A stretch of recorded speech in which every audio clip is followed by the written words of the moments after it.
नवरात्रि के दौरान मीट की दुकानें बंद करने पर तवलीन सिंह ने इस्लामिक देशों के बारे में रमजान को लेकर कर दिया कुछ ऐसा दावा कि दुबई की राजकुमारी समेत कई बड़े पत्रकार भी उठा रहे हैं सवाल।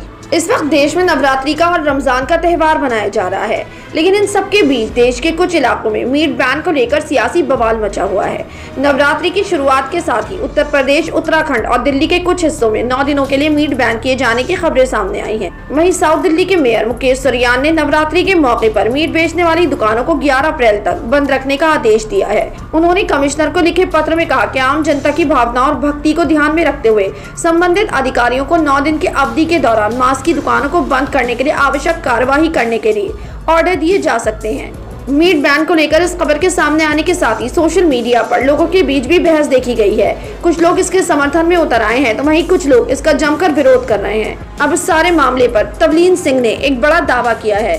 तवलीन सिंह अंग्रेजी के मशहूर स्तंभकार हैं और प्रधानमंत्री मोदी की नीतियों का खुलकर समर्थन करती हैं। साथ ही नेहरूवादी नीति और वामपंथी समाजवादी सौपरों को देश के लिए घातक बताने के अभियान चलाती हैं।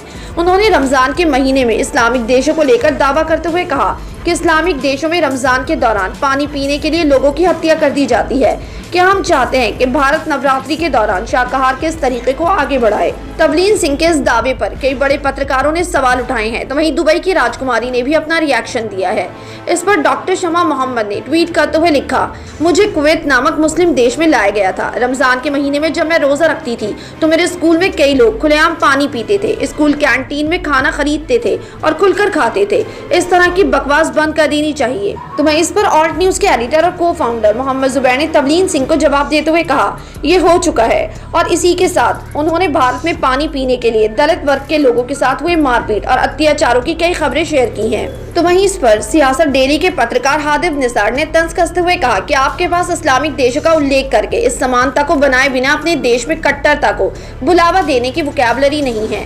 तो वहीं इस पर पल्लवी एस केशरी नाम के एक यूजर ने ट्वीट करते हुए लिखा, क्या बकवास है। इस सदी की शुरुआत में यूएई में ऐसा कुछ नहीं हुआ। हमने दुबई में एक फूड कोर्ट भी खोला था जहां हम काम कर रहे थे। उन्होंने आगे तंज कसते हुए लिखा, ये आइडिया कहां से आते हैं। तो वहीं एक यूजर ने इस पर सवाल उठाते हुए पूछा, आपको ये खबर कहां से मिली कि इस्लामिक देशों में रोजा ना रखने पर लोगों को मार दिया जाता है। मैं 20 सालों से सऊदी अरब में हूँ। 80% हमारे कर्मचारी हिंदू और ईसाई हैं और रमजान में कोई भी रोजा नहीं रख रहा। सभी जीवित हैं और कई अब भी वहाँ काम कर रहे हैं या भारत में सेटल हो गए हैं। तो वहीं अर्चना अय्यर नाम की यूजर ने लिखा, मैंने जिन इस्लामिक देशों का दौरा किया है उनमें से किसी में भी ऐसी किसी परेशानी का सामना नहीं करना पड़ा। मैं रमजान के दौरान मलेशिया में शूटिंग कर रही थी। जब हम लंच के लिए गए तो हमारे मुस्लिम क्रू मेंबर्स भी हमारे साथ बैठे। यार कोई इस आंटी के फोन से व्हाट्सएप अनइंस्टॉल कर दो। तो वहीं इस पर दुबई की राजकुमारी ने भी रिएक्शन देते हुए लिखा, झूठी। ऐसे कितने ही लोग हैं जो तवलीन सिंह के इस दावे पर अपने रिएक्शंस देते हुए दिखाई दे रहे हैं। आपकी क्या राय है इस खबर के बारे में? अपनी राय कमेंट सेक्शन में जरूर दें। हमारे चैनल को सब्सक्राइब करें, बेल आइकन प्रेस करें ताकि हर खबर आप तक जल्द से जल्द पहुंचे।